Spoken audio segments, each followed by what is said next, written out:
Aloha, I'm Kiana Cayabyab and you're watching Star News Live. Here are today's top Hawaii headlines from the editors at the Honolulu Star-Advertiser. A fully vaccinated healthcare worker on Oahu contracted COVID-19 after a recent trip to the mainland but has no symptoms.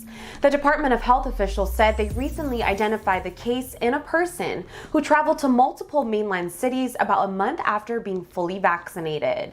The individual and a travel companion tested positive in pre-travel testing before returning to Hawaii from the mainland. Neither of the two developed any symptoms and no transmission to close contacts occurred, the department said. Health officials have stressed that being vaccinated does not guarantee that a person will not contact the coronavirus that causes COVID-19 disease. The CDC says the vaccines are effective at preventing COVID-19 disease, especially severe illness and death. But they say that taking prevention steps, such as wearing masks and practicing social distancing, help stop the spread of the virus and should continue even as the vaccines are being distributed. Hawaii health officials reported one coronavirus-related death on Oahu and 66 new infections statewide today. The latest figures bring the state's total since the start of the pandemic to 449 deaths and 28,145 infections. Today's new infection cases include 30 on Oahu, 20 on Maui, 15 on the Big Island, and 1 on Molokai. Health officials also reported 8 new hospitalizations of virus patients. A total of 27 COVID patients were in Hawaii hospitals as of Thursday, with 4 of them in intensive care units and 4 on ventilators. Hawaii has one of the lowest infection rates in the country, with fewer than 700 currently active infections. Mayor Derek Kawakami says Kauai's North Shore community will remain cut off from the rest of the island at least until Tuesday after a massive mudslide closed Kuhio Highway. Speaking on the Star-Advertiser's live stream show Spotlight Hawaii, Kawakami said work crews cannot even begin clearing the mudslide until it stops raining. He said the landslide caused major damage and that conditions in Kauai remain dangerous today due to the ongoing storm.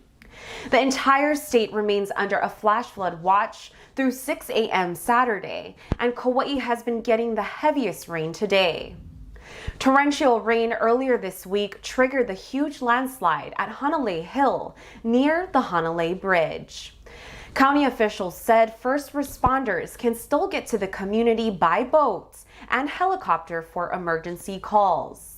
Kauai's North Shore community has faced this before, and the last time this happened was on Kuhio Highway. A huge landslide happened in 2018 that cut off and restricted access to Kauai's North Shore for over a year.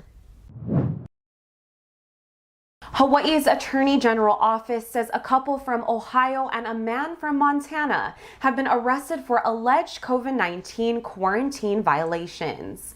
On March 3rd, special agents from the office arrested Christopher Jason Jenkins and his wife May Laura Rogers of Fort Smith, Ohio. Authorities say the couple was assigned to quarantine in Kona after their arrival on Tuesday, but instead boarded a flight to Honolulu, where they were told to quarantine in Waikiki. They were seen on video leaving their hotel to go to the beach and were arrested when they returned to the hotel. Their bail was set at $2,000 each. On March 5th, 32-year-old Jared Logan Shabbat of Bozeman, Montana, was also arrested after allegedly leaving his designated quarantine location in Waikiki. The Attorney General's office said he left his quarantine hotel and moved to 2 other hotels in Waikiki. He was arrested and his bail was also set at $2,000. After 60 years in Kailua, the Pali Lanes bowling alley is shutting down, ending its 4-year fight to stay in business. The bowling alley owners and their landlord announced that the business will close on June 30th. They said the economic toll from COVID-19 was too much to endure. Pali Lanes is one of only a few remaining bowling alleys in Hawaii.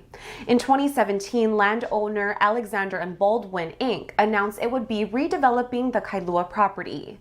But after protests and petitions from Pali Lane supporters, A&B allowed the business to continue its month-to-month lease with below-market rent.